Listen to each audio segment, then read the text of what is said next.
अब दूसरी खबरों का रुख करते हैं। देखिए, देश की राजधानी दिल्ली भी अब उन राज्यों में शामिल हो गया है जहां स्कूल फिर से खुल रहे हैं। दिल्ली सरकार का कहना है कि ऑनलाइन क्लासेस कभी ऑफलाइन क्लासेस का विकल्प नहीं हो सकते। देश के भविष्य को शिक्षित करने के लिए स्कूल खोलना बेहद जरूरी भी है, लेकिन कोरोना का डर भी हर माता पिता को इस वक्त सता रहा है। फिर से खुलेंगे स्कूल, फिर से बच्चे स्कूल जाएंगे। कंप्यूटर, लैपटॉप, स्मार्टफोन पर बच्चों को नहीं गड़ानी पड़ेंगी आंखें। फिर से ब्लैक बोर्ड पर बच्चे पूछ सकेंगे टीचर से सवाल। भविष्य के सपने अपने यार दोस्तों के साथ मिलकर देखेंगे। सबसे पहले दिल्ली सरकार ने क्या फैसला लिया है वो जान लेते हैं, क्योंकि ये देश के भविष्य पर दिल्ली सरकार का बड़ा फैसला है। 1 सितंबर से 9वीं से 12वीं तक के स्कूल खुलेंगे, जबकि 8 सितंबर से 6ठी से 8वीं तक के स्कूल खुलेंगे। दिल्ली के डिप्टी सीएम और राज्य में शिक्षा विभाग का जिम्मा संभाल रहे मनीष सिसोदिया ने साफ कह दिया कि किसी भी बच्चे को बिना अभिभावक की मर्जी के स्कूल बुलाने के लिए बाध्य नहीं किया जाएगा। इसका मतलब है कि ऑफलाइन के साथ ऑनलाइन क्लास भी चलती रहेगी। किसी भी बच्चे को बाध्य नहीं किया जाएगा स्कूल आने के लिए। स्कूल कॉलेज ब्लेंडेड मोड में चलेंगे। अगर पेरेंट्स की परमिशन नहीं है, बच्चों को स्कूल बुलाने के लिए पेरेंट्स की परमिशन ज़रूरी होगी, और अगर पेरेंट्स की परमिशन नहीं है तो किसी बच्चे को फोर्स नहीं किया जाएगा या उसको उसके एवज में उसकी एब्सेंट काउंट नहीं किया जाएगा कि कोई बच्चा अगर स्कूल नहीं आया है इस क्लास ग्रुप का। अगर हमें स्कूल खोलने हैं because of proper growth and development of children, तो हमें ये देखना ज़रूरी है कि हम स्कूल्स को बहुत ही वेल वेंटिलेटेड रखें, क्रॉस वेंटिलेशन रखें, थर्मल स्कैनर्स रखें, बच्चों के अंदर मास्क मैंडेटरी होना चाहिए, हैंड वॉशिंग होनी चाहिए, और रूटीनली रैंडम आरटीपीसीआर की स्क्रीनिंग भी होनी चाहिए। स्कूल खोलें या ना खोलें, इसे लेकर तमाम जानकारों की अलग अलग राय है। अभिभावक की भी इसे लेकर एक मत नहीं है कि स्कूल खुले या नहीं। थर्ड वेव को लेके कोविड का जो इतना अभी पैनिक है, सो समवेयर हम थोड़े चिंतित तो हैं कि बच्चों को स्कूल भेजने से कुछ दिक्कत तो नहीं होगी, बट सोशल गैदरिंग अब बच्चों को चाहिए। स्कूल भेजने की बात से मैं सहमत भी हूँ और नहीं भी हूँ। यदि बच्चों की वैक्सीनेशन हो जाती और उसके बाद स्कूल खुलते तो हम निडर होकर उन्हें भेज पाते हैं। देश और राजधानी ने कोरोना की हर लहर में इसके कहर को देखा है। शुरुआत से दर्द देखा है। डरना लाजमी है, लेकिन बच्चों के भविष्य के लिए उन्हें स्कूल भेजना भी जरूरी है। जैसे जैसे इकोनॉमिक एक्टिविटी खुली है और करीब करीब दिल्ली में सारी एक्टिविटीज़ खुल गई हैं वे इकोनॉमी से संबंधित, वैसे ही अब हमें एजुकेशन की अपनी एक्टिविटीज़ को भी पटरी पे लाना चाहिए, क्योंकि एजुकेशन को काफ़ी नुकसान हो चुका है। हम चाहे जो कहें, लेकिन ऑनलाइन एजुकेशन कभी भी ऑफलाइन एजुकेशन का विकल्प नहीं हो सकती। जो पढ़ाई स्कूल में आके होती है वो कभी भी घर पे बैठ के ऑनलाइन कमरों में ऑनलाइन बैठ के तो हो ही नहीं सकती है। आपको जो आंकड़ा हम दिखाने जा रहे हैं वो स्कूल खुलने से पहले डराने वाला है, लेकिन इसे जानना भी जरूरी है। 1 से 11 अगस्त के बीच बेंगलुरु में 10 दिन में 543 बच्चे कोरोना संक्रमित मिले। इसी तरह बच्चों के संक्रमित होने की खबरें महाराष्ट्र, हरियाणा, हिमाचल प्रदेश और छत्तीसगढ़ से भी आई। ऐसे में सवाल उठता है कि अगर ऐसा दिल्ली के स्कूलों में हो गया और अगर कोई छात्र संक्रमित हुआ तो क्या होगा?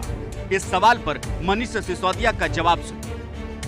उसके लिए पूरे प्रोटोकॉल स्कूल की तरफ अभी जारी होंगे। एक निर्णय लिया गया है, उसके बाद प्रॉपर प्रोटोकॉल्स उसके लिए जारी होंगे। सरकारी स्कूलों का करीब करीब 98%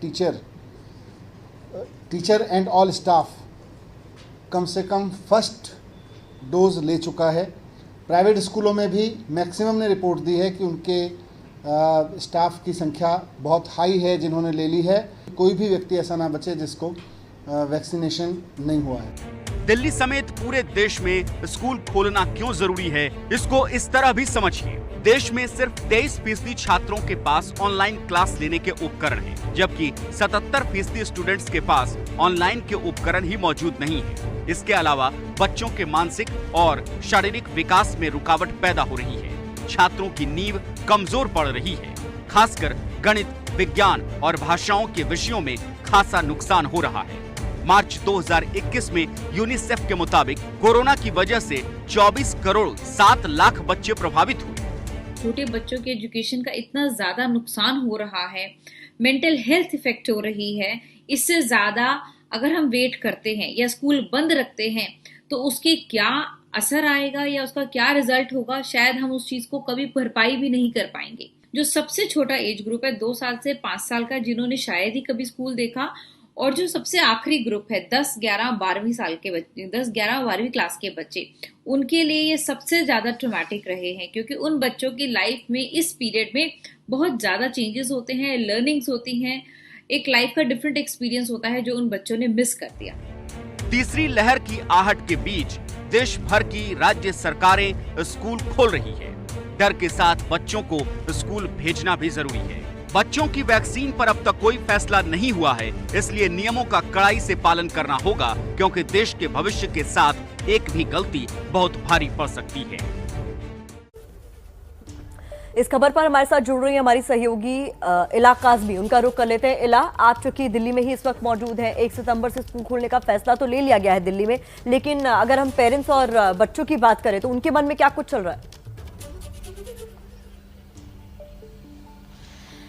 जी बिल्कुल, 1 सितंबर से दिल्ली में भी बच्चे स्कूल जाना शुरू कर देंगे और काफ़ी टाइम बाद बच्चे स्कूल जा रहे हैं, तो ऐसे में एहतियात बहुत ज़्यादा ज़रूरी है बरतना। बच्चे और माँ बाप फ़िलहाल ये कह रहे हैं कि एक अच्छी भी चीज़ है, क्योंकि न्यू नॉर्मल के साथ अब रहना सीखना है। अब केसेस जैसे कि कम हुए हैं, तो अब धीरे धीरे जो ज़िंदगी की गाड़ी है वो पटरी पर आएगी, लेकिन कहीं ना कहीं उनको फ़िक्र भी है, चिंतित भी है, क्योंकि कोरोना का जो ख़तरा है वो अभी पूरी तरह से टला नहीं है। जो तीसरी वेव है वो अभी भी उसका ख़तरा मंडरा रहा है, तो ऐसे में बच्चों में इस तरह का कोई संक्रमण ना हो, इसलिए स्कूल भी एहतियात बरत रहे हैं, अभिभावक भी एहतियात बरत रहे हैं, तो पूरी एहतियात के साथ बच्चों को स्कूल भेजने की तैयारी है। लेकिन जो घंटों मोबाइल और लैपटॉप स्क्रीन पर बच्चे लगातार लगे रहते थे, उससे पढ़ते थे, तो कहीं ना कहीं उससे भी बच्चे परेशान हो चले थे। मेंटली और फिजिकली दोनों बच्चों की हेल्थ के लिए वो अच्छे नहीं थे। अब स्कूल जब खुलेंगे तो न्यू नॉर्मल की तरफ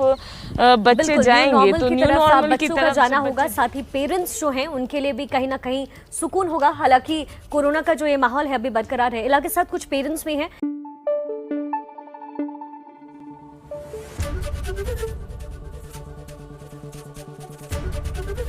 एबीपी न्यूज आपको रखे आगे।